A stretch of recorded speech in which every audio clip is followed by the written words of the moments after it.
Hi, welcome to this video day, which is all about Forex trading basics for beginners. And what we're going to be looking at today is leverage. Just going to explain quickly what it is for complete beginners. And then what we're going to look at is getting the optimum leverage for you, which is basically going to maximize your profits and make your money longer term from the markets, but also give you good risk control so you don't blow up your account. Now, in terms of most beginners that come in the markets, the reason they lose all their money pretty quickly is they're over leveraged. I've worked at numerous brokers and seen this.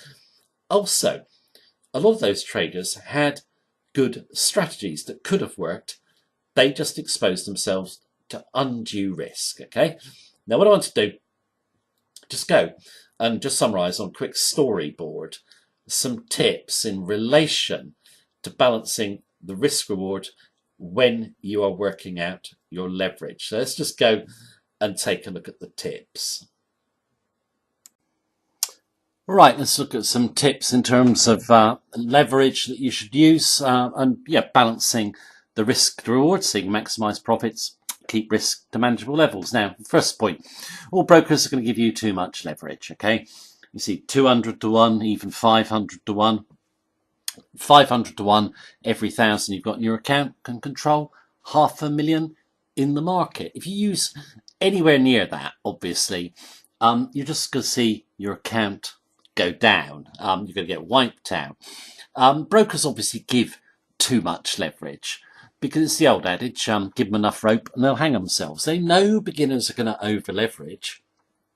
And if they know that that's going to happen, they're going to make a lot of money out of the clients. I always think that 10 to 1 in terms of leverage or 20 to 1 in terms of leverage is the maximum that you're ever going to be in terms of exposure. Okay, but you don't work out the leverage you're going to use. Okay, you don't need to. You do it by working out risk. Okay, then the leverage will just take care of itself. Sometimes it might be 10%.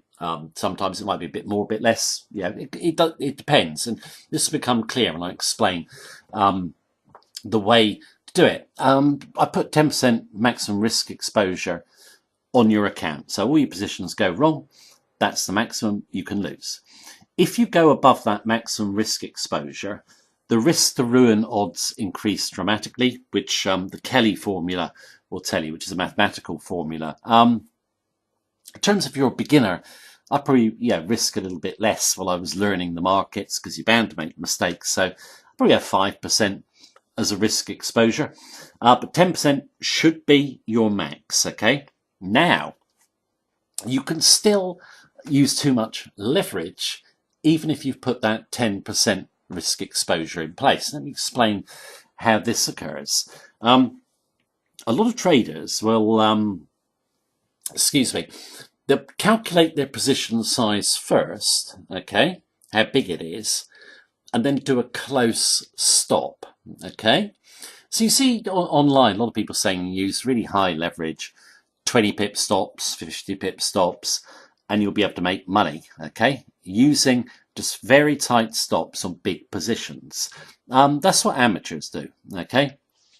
Because they do not understand volatility and risk. And what I mean by this is that if you think about an average currency pair, it can move 100 pips a day.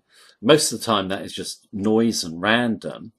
So if you've got your stop within the noise, you're going to lose. Okay, what you need to do is not calculate the position size first. You calculate the risk on a realistic stop, okay, and that will give you your trade size. So what do I mean by that? Well, let's say we were risking the whole 10% on one trade, just for illustrative purposes. If you had a stop loss of 100 pips, okay, that position size would be double of one you had a 200 pip stop loss on, okay? Now, in terms of stops, I mean, it's only a rule of thumb, but if you're a swing trader, you're probably going to be using 100 to 150 pips, a trend follower, probably 200 or more.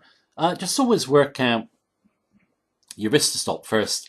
That calculates your trade size. Don't do it the other way round.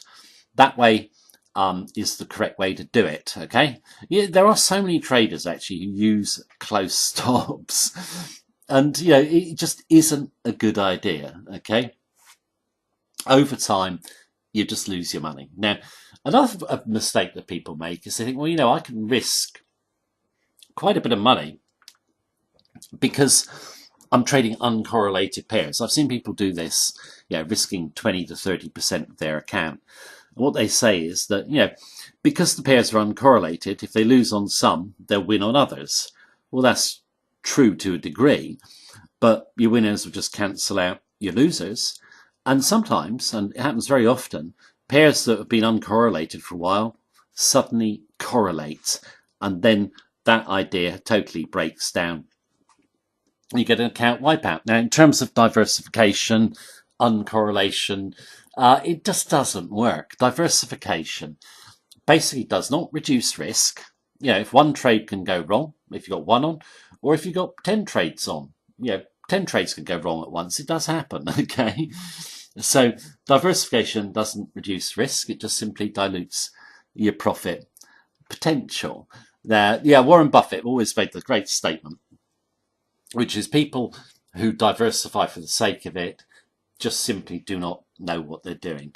My own view is to have a maximum of 6 pairs. That should be your maximum. I normally only use a maximum of 4 because you just focus on the high probability trades as you see them. You don't just put in trades for the sake of putting in trades. Now, in terms of that little checklist, I think if you just follow it, you'll be able to have a risk level that is tolerable, and you'll be able to make really, really good money longer term. Obviously, you've got to have a strategy with an edge you're confident in. But those general rules have worked well for me over the years. I hope that they were helpful and they work for you. Thanks very much for watching me. Take care. Have a good day.